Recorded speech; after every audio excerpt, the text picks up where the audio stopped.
Hello, I'm Dr. Sam Hancock of the EmeraldPlanet and EmeraldPlanet TV. We come to you on a week-to-week basis from Washington, D.C. in the United States as we look around the globe in 144 different nations, looking for those 1,000 best practices, the technology, services, and products that are making a difference as we move through the 21st century.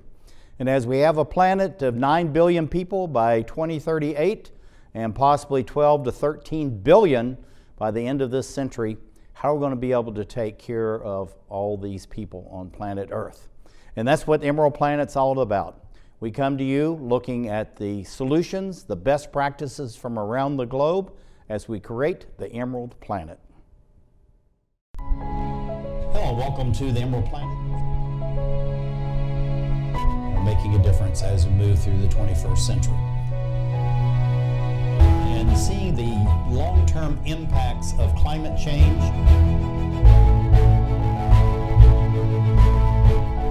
We're glad to have you. Thank you for being with us. As we look around the globe to all the water bodies, these are the oceans, the seas, the lakes, streams, tributaries, rivers, everywhere, we find plastic in each and every place. Plastic is very harmful to all living beings, whether animal, human, the plants, and of course, the microorganisms. But we have a group that's under Rotary International. It's called the International Yachting Fellowship for Rotarians, and they have this massive project called Operation Plastic Free Waters. And we have their Comandante, who's here, Sergio Santi, and he's going to be talking about what this Plastic Free Waters is all about. Sergio, welcome to the EmeraldPlanet TV. Thank you, Sam. Thank you again. We're really glad to have you. Tell us what, again, is the International Yachting Fellowship for Rotarians, and why is it so important on this operation of plastic-free waters? We are a group, a huge group, as a matter of fact, of 3,700 mariners scattered all over the world in 126 fleets that talk 26 languages out of 40 nations. And we are all together to fight this problem of the plastic that is invading our seas, our main bodies of waters, because we are interested also, of course, in rivers and in lakes. And we are fighting all together, all coordinated together against this tragedy that is affecting humanity. Yeah, it's absolutely incredible. I put this up here. Normally we don't put a statement in here, but in the essence of the IYFR, what are you really all about? Well, this explains exactly which is our vision and our creed. We are not interested in speculations. No, we won't make business. We will only indicate independently which is the best way as to fight plastics. That's it. Yeah, and this is something very, very important. On your flag, this is something that's now starting to fly on the various yachts and other water-going vessels. And it's interesting that you've implanted that on your flag for all of your vessels. Why have this flag? This flag makes the community. The one who will be raising this flag is to be recognized as one of the plastic-free waters operators all over the world. So going to be a difference because there is going to be a yellow ribbon and no yellow ribbon. Yellow ribbon is for top executive committee and high, very, very, very high officers, the directing part. The others, all the others. Mm-hmm. Mm-hmm. Now, looking at the mask, there's billions of these all over the world. Something that we're going from the just plastics into these billions of cast-off masks. And this is something that you've actually taken on directly, this reduce, reuse, recycle. Exactly. Why is that very important in the coronavirus days? But you see, we are using billions of plastic masks every day. We decided to sensibilize people that it can be do the same thing, can be do in a different way with biodegradable fabrics. This is made of cotton, and so we reduce the use of plastic. And inside there is a filter which is made of viscose, which is not plastic. And we can wash it. We can wash it, and we can iron it, and we can reuse it. So this is use it and recycle, of course, because when we take the filter off, okay, we can recycle it because it's organic, no problem.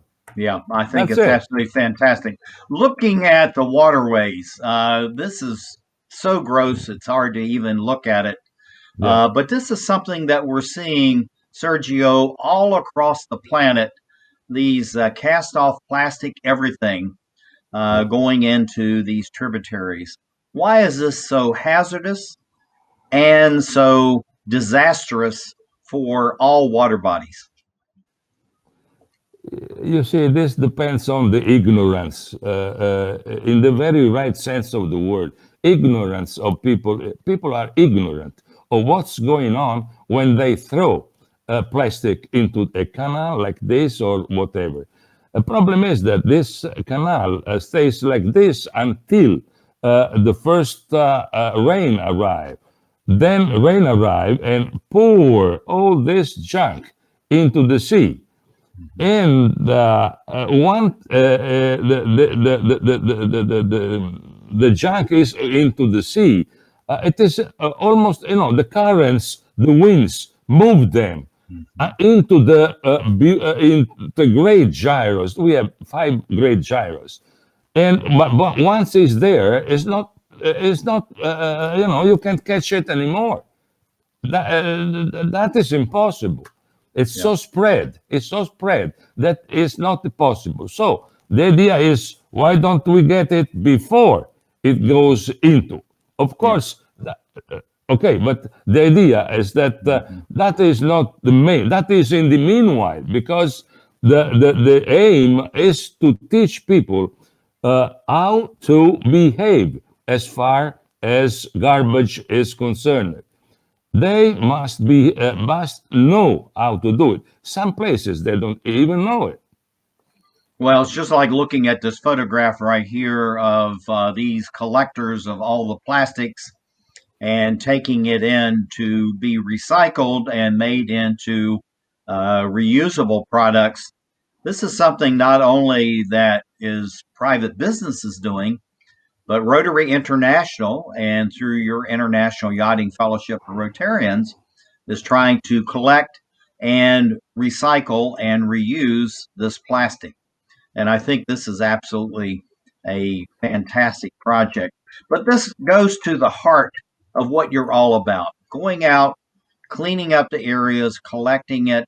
Tell us about this fellowship and why this is going on hundreds, maybe even thousands of times through your group around the globe. Well, yes, Sam. Thank you for this question. We have been doing this, picking up this junk all over the places, from the beaches, on the coasts, and on the river sides, and so on. But this is only part of the job, because this is necessary to create awareness. And how do we create awareness? We start with the kids, but actually we shouldn't be starting with the kids, because the kids sometimes are better than grown-ups. It's the grown-ups that throw things away. They do not really understand that the sea just starts across the street, in the scupper, which is across the street. Throwing things out, well, before or later, that stuff goes into the sea. And into the sea, you can catch it anymore. Yeah, it's interesting, the various technologies that you and other groups now are trying to implement and employ into these large water bodies, including the oceans and the seas. And it's something that's very expensive, very difficult to do. But yet, just like what we have here are people collecting on land, you're really moving towards trying to collect out in the seas themselves, correct? No, we are not, sorry, but in the seas, it has proved to be ineffective. But in a passive way like this, doesn't work. This moves with the currents and with the winds. And the winds go around. The rubbish and the barrier goes the same speed. So what they get, as soon as the wind changes, it's going to be back in the sea. So, okay, we tried, I figured out an operation with some 220 ships moving, some 60, some 6,000 people working at sea for 5 years. All 24 hours a day. They don't make it. I mean, they can get 100,000, 120,000 of garbage, but then in the meanwhile, 8 million thousand will be into the sea again. So that's absolutely amazing. And thank you for sharing about this, because that's what this is all about too, Sergio, is experimentation, looking for the best practices and attempting to share these best practices around the world. We're running out of time. What are we looking at here? And we have to be quick. Well, this is a barrier that possibly works, because it's simple, it's sturdy, does not affect anything, and it has a place where the garbage can be collected and then recycled right away. That's absolutely fantastic.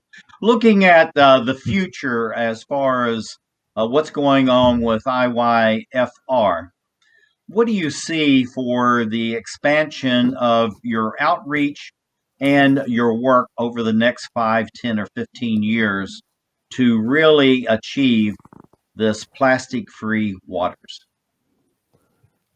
Well, our dream is that the helm is not in our hands. You know, we want we are only 3,700 people. And well, Rotarians are 1,250,000. We would like, let's put like that, that the helm of the operation is no more in our hands, but in the hands of Rotary. Rotary should be telling all of us what Rotary intends to do, because Rotary can go to the United Nations and say, hey, look, gents, we got to do something. If we have done this with our strength, why can't all the nation do something in common? Okay, That that's is the question. fantastic. Commander Sergio Santi of the IYFR, thank you for being with us as we look around the globe to create the Emerald Planet.